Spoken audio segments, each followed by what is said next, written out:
Okay, mga kapatid, pakinggan natin to ha. Pakinggan natin. Okay. Ito, insider to. Her to declare. Walang deklarasyon yung tao. Sira dito, sira dyan. Uy! Si Atty. Vic Rodriguez. Di ba?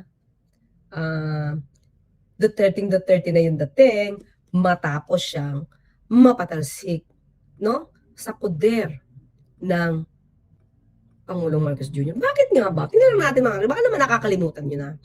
Rodriguez shuts down rumor on 100 million bribe for government post. Naging usap-usapan kasi ito mga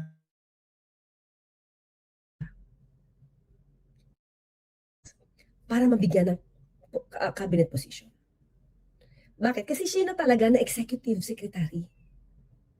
Diba? Yan, executive secretary, mga clear.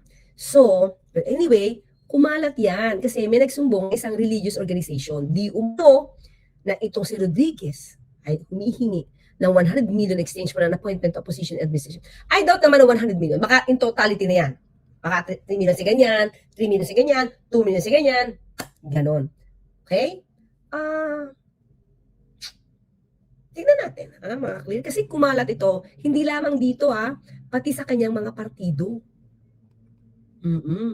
Sa kanyang mga partido, kaya siya natanggal. Ha? Okay, tingnan natin ito, mga clear. Okay. Yung partido niya mismo, tinanggal siya ng membro. Marcos Party kicks out former Executive Secretary Vic Rodriguez. Tinanggal siya sa partido. Partido Federal ng Pilipinas, Rodriguez was expelled for a number of reasons, including incompetence as public servant and conduct inimical to the interest of the party. Ilang minuto pa? Tapos natin. 50 seconds.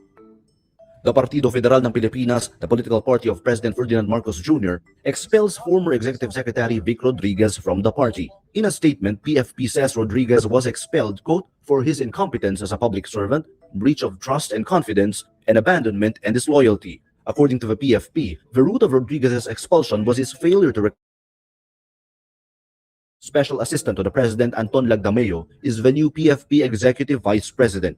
The PFP says Marcos had no hand in party's decision-making process, but he also did not object to the decision to expel Rodriguez. So, mabigat yun, mga clear. Alam mo kung bakit? Kasi hindi naman di ba? Nakikita niya siguro wala namang issue. Hindi naman siya papayag mawala yan, di ba? Ayan, mga kakliro. Sabi dito, anyway, binasa na pala.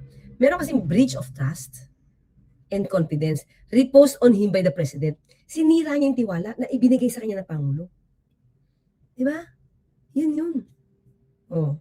Sige, teka lang. Basa pa tayo mas mahaba. Diba? Eh, siya natanggal. Imagine mo ang laking position yan. Kung hindi mo lang, di ba? Kung hindi, ito pala, sorry. Yun, ito pa. Okay, yun na pa yata eh. Ito na ba? Ito na. Okay, sige, di tayo. Ito saan na ba yan? Wait, meron dito yan. Basta meron siyang may mga problema yan. Di ba nagkaroon pa siya issue tungkol sa sugar order number 4, meron nag-decide na mag-import, tapos sabi niya hindi niya alam, samantalang siya lang yung nag-approve. Di ba? So, in July, Rodriguez drew criticism over his alleged ties to the businessman Christopher Pastrana, whose designation as general manager of the Philippine Ports Authority was questioned due to a supposed conflict of interest. Pastrana, the owner of Archipelago Philippine Ferries Corporation, FASCAP, reportedly owed 130 million to the reportedly owes 130 million to the Department of Transportation. Diba? So, marami siyang issue. At mukhang may kinalaman yung issue sa pera. Okay? So, ngayon, mga ka-clear, syempre, hindi siya nagtagal na parte, no? Ng gobyerno o ng administrasyon ni Pangulong Marcos Jr. Natanggal pa siya sa political party. O talagang, ito na. Lumipat sa kabila. Intriga dito, intriga dyan. Sino ba una nag-iintriga, mga clear? Sige nga, sino ba namayagpag ng mga false news? Fake news. Tapos nung nag-deklara yung tao ng kanyang availability to run for president campaign, babalik yung kwento. Alam mo ang ginagawang naratibo at propaganda ng mga propagandist ng kasalukuyang administrasyon. Pag hindi na nila kaya ipaliwanag, babalik ta rin nila yan. Ang papel na gagampanan nila sila biktima. Di ba baliktad yun, mga clear? Di ba ganun yung ginagawa ni VP Sara? Pag hindi niya na napaliwanag yung mga issue sa kanya, ang gagawin niya ni VP Sara, sasabihin na pinupolitika siya. Tapos gagawa ng fake news. Gagawa ng fake news. Yung binabanggit niya dito ni Rodriguez, ni Vic Rodriguez, yun yung ginagawa kasalukuyan ni VP Sara, mga Duterte at ng mga DDS.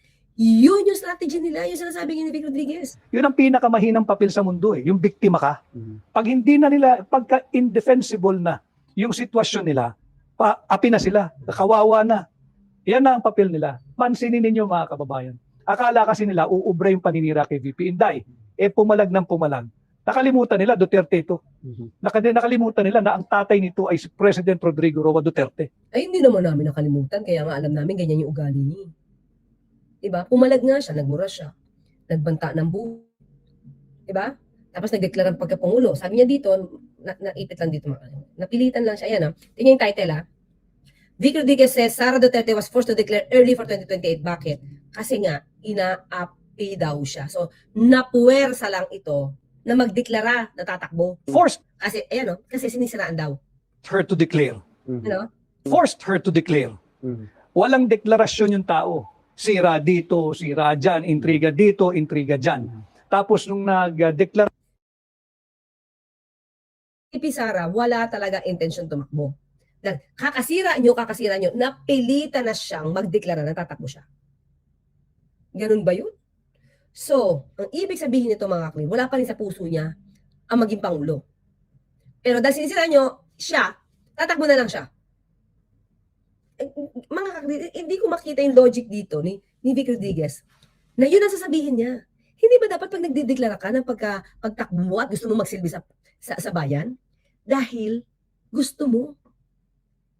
Dahil alam mo na may matutulong ka sa bayan. Hindi para isagip yung sarili mo. Dito mga kaklir, pinapalabas ni Vic Rodriguez na sinasagip lang ni VP Sara yung sarili sa mga nira. Problema, issue talaga ito mga kaklir. Hanggang ngayon, hindi pa niya sasagot. O paninira ba mga kaklir? Yung ginawa ng COA? Nadidina yung kanyang appeal? At pinababalik yung 73 million pesos na confidential funds? Paninira ba yung decision yun eh? Di ba? O, pinababalik ngayon. Mababalik ba? Di ba? Pinababalik. Paninira ba yun? Di ba? Ano bang sabi ni VP Sara? Sa COA lang siya mag-e-explain. O nag-explain siya sa COA. The problem is the COA that even accept her explanation kasi palpak. Palpak yung paggastos mo. Nakita sa records. So, ayan. Diba? So, ngayon, paninira ba? Tapos baka sabihin nila, pati COA naninira. Porkit hindi silang ayunan yung kanyang notice of appeal or kanyang petition for review. Diba? Napilitan kang, sige, tignan natin mga kaklira. Okay, sinisiraan ka. Ano ngayon ang gusto mo na maging pangulo kasi sinisiraan ka? To save the Philippines o to save yourself? Yun yung tanong. Yes. Bakit siya mapopwersa na magdeklara sa tatakbo siyang bilang pangulo? Kung ang dahilan lang naman niya ay dahil sinisiraan siya. So, ibig sabihin ito, pinapalabas ngayon ni Vic Rodriguez na yung pagdedeklara ni dating pangulo, ni Vice Presidente Sara Duterte ay hindi para bayan. Kaya hanggang ngayon, ang ginagawa lang niya, naninira ng gobyerno pero wala siyang naitutulong kasi gusto niya lang salagin yung di umanong paninira sa kanya. Yun yung pinaka-logic dun. Kaya may deklara na lang ako kasi sinisiraan niyo ako.